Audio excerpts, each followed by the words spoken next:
Hello there, Tando Book Club lovers. This season, we're putting the books written by your favorite African authors center stage. And joining me in the studio as co-host is the fabulous and amazing Sarah Nyingerai. As is our custom, we always begin every episode with a quote from a famous African that we believe captures the spirit and message of the book we'll be reviewing. Naturally, we're choosing quotes from the books we're discussing in every episode. Today's quote is, "Our people say no condition is permanent, Mr. Edwards. Good times must come to an end, just like bad times, whether we want it or not. Behold the Dreamers by Imbolo Mbue."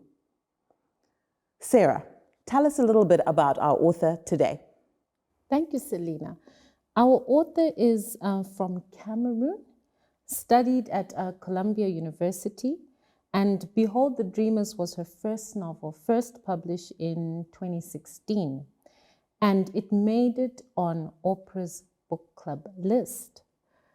I'm excited about talking about Behold the Dreamers today because she's from Cameroon. We normally read Nigerian, Ghanaian, and when we go down south, it's Zambia, Zimbabwe. So this is a first for me, and I'm happy about that. I'm happy about that too. And I'm so glad that you suggested this book for this season because I've never read anything from a Cameroonian writer before. So I'm also excited to pick this one up. I was also very interested to find out that not only had she made it on Oprah's book club list, like she really, it was a hit. But you were telling me in our rehearsal that actually it took a while for this one to be published. 3 years. Wow, that's amazing. 3 years. She was rejected by various agents over a 3-year period. Wow, well, I guess you never know. Okay, so what were your impressions of this book, the flow of the story, and how she captured this moment in history? Okay, well, I love a story on migration. Mm-hmm. And I like migration stories because with our generation, that's, for lack of a formal term, the in thing, migration. Migrating in search of better opportunities, a better life. So this is a migration story. The man, Jonga, he's from Cameroon, and his love as well is from Cameroon, and she follows. So, the search for happiness, only to find that maybe it's where you make it. So that's what I love about this book. It's a migration story and a family story that follows Jonga's employees who are Americans. And so there's a comparison between their two experiences when they're from two different worlds, wealth and not so wealthy. Yeah, totally. Definitely. I think this entire book, it's all, the quest here is for the dream, the American dream. I think Jonga's been there since 2004. He's sold out for this. And we enter the story when he's going for this interview. And I love it. It's the first line of the book is him speaking, saying, this is the first interview he's had to go for where he had to wear a suit. Yes. And I was like, wow, that is really quite interesting because it draws you in and you're like, wow, like who is this person? But also the period or the timeline of the book is during that period of that financial crisis in the States, all of that, the scandals of all of those big financial firms on Wall Street being discovered for doing, everything that they did. And the one that is mentioned very explicitly in this book is the Lehman Brothers, because that's who Jonga's boss works for. Clark Edwards works for the Lehman Brothers. And we see, I think that whole Wall Street story is what magnifies or what makes that us really inspect and interrogate and ask ourselves very serious questions about, well, what is the American dream? What is it really? What is the dream? What is the thing that everybody in this book is striving for? What is the desire? So in terms of the two families, I think what I noticed was there were the Jonga, so that was there was the Jongas, Jonga and Nemi Jonga, and the Clarks, the Edwards, who's Clark and Cindy Edwards, right? So I think in contrast to other books on migration, The love story here is around family. Yes. Would you agree? Yes, it is. Two families, and the relationships they share, because it is families that are trying to make their way, trying to move forward. And within America as well, the Edwards are in search of the American dream. And then you have Jonga coming from Cameroon in search of the American dream. But interestingly, then you have the son who wants nothing to do with America, would rather migrate. He's not even migrating to Canada or Britain or Australia. It's India. And of course, the mom is in a tizzy. Like, do you not have what you need here? We've worked so hard. And he wants peace and he wants serenity. So I found that contrast interesting in the sense that you have an American who is where you should be, but wants nothing to do with America, wants to leave and go to India. And the Africans are, if only we could get into America. So there's that, because he looks cuckoo. Like, Yeah. really, to sing with birds, what are you going to be doing in India? So, Totally. Well, we've run out of time for the first segment, and we'll be joining you very, very soon. Stay tuned. We're about to get stuck into the characters we liked and the characters we didn't like so much. So see you in just a few short moments.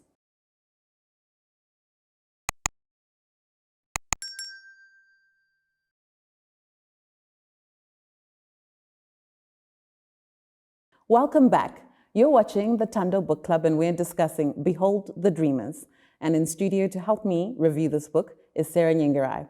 So Sarah, just before we went to break, you were talking about singing with the birds. So in the book, the Clarks have their firstborn son, Vince, who's supposed to be in law school, but he decides this is not what he wants. He wants to go to India. And in the book, there's the phrase to go to India to do what? To sing with the birds. Explain to us a little bit more what that's about. I think he's on a spiritual journey and doesn't want to follow in his father's footsteps. He wants a more holistic life, and he loves India. I think he had traveled to India or done research on India, and it's a quest for spiritual fulfillment, and he believes being in India is what will give him that. But obviously the parents' perception of India, being wealthy Americans, is possibly that's a downgrade as far as they're concerned. So there's a fight scene in the book where the mother's trying to understand is this like an existential crisis? Yeah, definitely. But really, actually, maybe Vince more than the other people, even though we know that there's an element of an escape here and running away here. Yes. Who is a little bit closer to the truth of what the real dream is. That peace, being at peace with yourself and rightness with yourself. And, you know, some of the other characters, in fact, many of the other characters don't have that rightness because they're all caught up in the appearances, almost in a Gatsby-like way of being with the right crowd and demonstrating that one has the right money and means to be with the right crowd. So for me, a character that's very interesting from this perspective is Cindy Clark, the wife, because she's deeply and desperately unhappy. And there are, and her story and her journey in the book, which is quite tragic, highlights the ways in which this manifests in her almost self-sabotage, some self-destructive behavior, and her loneliness. The only person she can confide in about who she truly is Neni, right? Jenda's wife. Jenda's wife, who's just come in from Cameroon herself after having waited a year or so to join this man that she loves deeply, who doesn't know anything of the so-called sophistication of the upper class on the New York side of America, and is kind of navigating all of this and going through her own journey. So Cindy is very, very interesting to me from that perspective, because I think she really exposes the fact that even to Americans themselves, even with the amount of money, even with the husband with the great job, the dream, the American dream, or the so-called American dream, is very, very elusive. What about what's your take on Neni as a character? I liked her because she evolved and she grew personally and professionally. but seemed unable to carry on because the husband now wants to go back. So you have a case where she follows him, we're in this together, and they have a conversation and he says, do you think I enjoy being spoken to this way, even by a little boy? And I think he's talking about the respect he didn't get as a man in America. So, and he just wants to be home. And she's saying, we've come this far. And she's got big dreams. I was impressed with how she progressed in her profession because she was now studying, and I saw her going for it. I was like, she's going to make it. And she's going places, going to university, I think studying pharmacy. She wanted to do all that.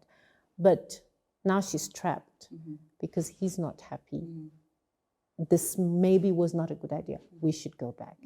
And that's when, of course, they have a big argument about it. And so she's my favorite character because she evolved and she was ready to do what it takes, even considering what to do with her son. Do we leave him if we return? And these are things that you see with everyday Africans or Zimbabweans that are in that migration journey as migrants. Yeah, definitely. Like the quest to stay, to stay there long enough to be able to achieve a certain amount of money or the number of assets that you want. Because Jendi, when he gets this job, which catapults him into a new income bracket, is like planning to buy a house, like in the New York suburbs.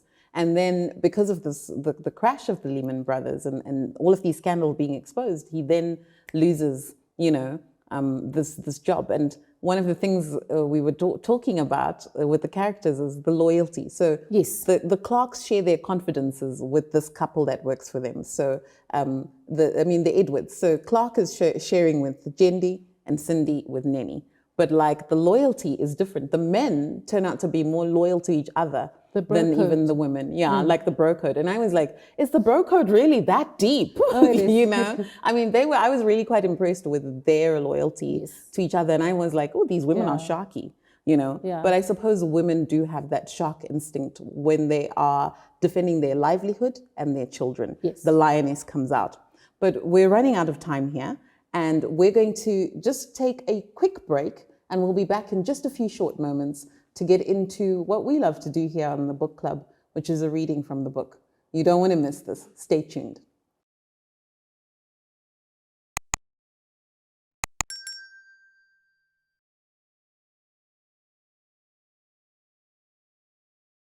Welcome back. You're watching the Tando Book Club and we're discussing Behold the Dreamers.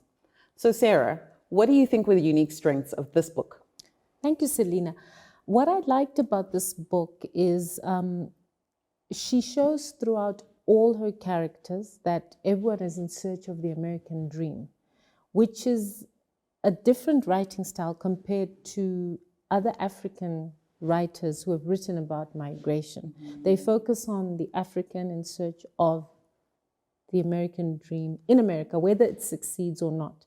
But she depicts that even within America, there's that search of the American dream. The migrants are searching for the American dream. All of you are in this quest to find the American dream. And where is home is the big question in this book, especially for gender. Where is home? So that's what I appreciated about the book. And then speaking of life lessons, what were your life lessons from the book? So what struck me in terms of life lessons from the book is actually the issue of confidences and how they draw people together. So it's often said women tell each other secrets. You know that you are getting closer to a woman when she feels close enough to tell you her secrets. It's the sharing of secrets that creates intimacy. But we also see that with the men in this relationship. So confidences create friendship because it says, I feel close enough to you to tell you or to trust you with my truth. And what I find interesting about the confidences in this book is Clark Edwards makes Jende sign a confidentiality agreement. And that is actually the basis of their confidences and friendship. But actually, when it's put under the test, it's true loyalty in terms of friendship that proves that protection of that confidentiality. And then what I also find interesting is that this couple, Clark Edwards and Cindy Edwards, find themselves confiding in this other couple and not to each other. True, yes. There are suspicions of each other and confiding to another person. And so that really showed me that transparency is actually really, really critical in building, I think, the proper, strong, sustainable bond in a marriage or in a love relationship. They're not able to share with each other, yet this couple is sharing their business between each other because they're able to share with each other. So I think transparency is really, really important in relationship. That was the big life lesson for me. Okay. Yeah. But don't you feel that with the men, because you brought up the bro code, a man can trust another man to cover up for any indiscretion? I see that the women were not able to. You cannot go to a woman to cover up your dirt, but men can trust each other to cover, I've got your back, I've got your back. So I saw that and it cut across class and race. Okay, definitely. I mean, definitely that, yes, there was that element of the bro code happening there, the underbelly of it, right? But I think we do have to be fair to Jende in terms of when he had the test of loyalty. He wasn't just trying to cover up dirt for his employer. He was also trying to protect his employer from dirt happening to him. Yes. So I was like, well, that's really powerful. You know what I mean? But we're running out of time, and I really want to have time for the reading. So you've prepared a reading for us today. What are you going to read for us? Right. The piece I've chosen is a piece by Cindy's experience. Cindy picked up her glass of wine and gulped down the remainder. Nenny continued, rubbing her shoulder as they sat in silence. The only noise in the kitchen, the sound of the high-end electrical appliances. The kitchen floor had grown warm underneath them. I don't want him to move to India, Cindy said, a firmness slowly appearing in her voice. But supporting him, that's not what's so hard for me to do. I can muster the strength to support my child, even if it's not what I want for him. But his hurtfulness to me, now he thinks he's suddenly so righteous because he's found spirituality, that's what hurts me the most. I said to him, if what you care about is people, changing the world, what about getting a job at Lehman Brothers Foundation? Clark could help him do that, but oh no, what a ridiculous idea, he asked me. Do I really think the goal of the Lehman Foundation is to make the world a better place? Do I know what Lehman Brothers does? Do I care about how corporations are destroying the world? I've tried to understand his anger. I cannot. What does he have against being wealthy? Why should good, hardworking people feel bad about their money just because other people don't have as much money? Once we were friends, my son and I. We were good friends. He found the truth. Now I'm naive, closed-minded, materialistic, lost. Oh, wonderful, lovely. And really captures, I think, the spirit of our discussion. What makes a dream a dream? Well, we've run out of time and we've come to the end of another edition of the Tando Book Club, where we've been discussing Behold the Dreamers. See you again next week, same time, as we celebrate yet another African female author. Until then, stay safe, stay strong, and stay true. Goodbye.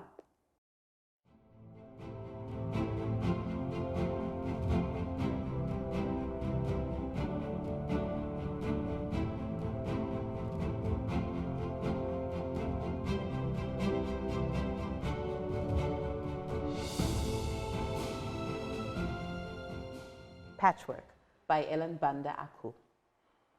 So, Sarah, this is the only book we're doing from Zambia in this season, and we've chosen this book by Ellen Banda Aku. Tell us a little bit about Ellen as an author. She takes us through Pumpkin as a child and her journey into adulthood or adolescence, and as a woman, as a mother, married? I think Tata has a lot to answer for, and he's very much surrounded by many women who want a lot from him that he actually does not have the capacity to give on an emotional level, number one, and then number two, on a character level in terms of who he is as a person. I could see a lot of us in Pumpkin. You see father wound, you see mother wounds, parentified child, and her issues continue on with her into adulthood.